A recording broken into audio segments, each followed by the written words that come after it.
You may have missed this. The network that tried to overturn the 2020 election just met with Trump officials. While headlines focused on Iran, a new ProPublica investigation reveals they were advancing a national emergency plan to try and give Trump control of the 2026 midterm elections. If that sounds familiar, it's because in October, the New York Times reported that this national emergency strategy had been circulating inside Trump's orbit for months.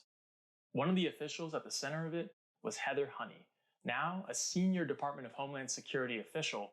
She was one of the Trump officials at this recent meeting. Before Trump appointed Honey to DHS, she was part of the Election Integrity Network, EIN, a group that has spent years spreading false election claims and advancing policies to restrict voting access.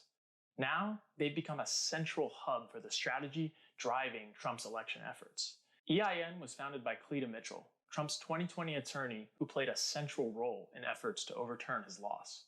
Cleta was on the call pressuring Georgia's Secretary of State to find votes, and she was at this meeting too.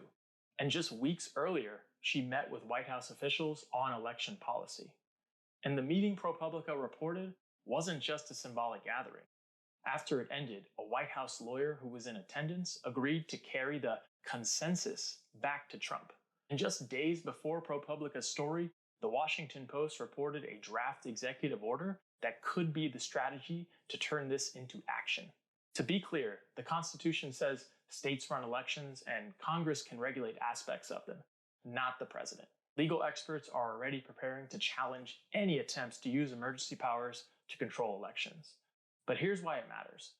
If elections can be manipulated from the top, voters lose their power.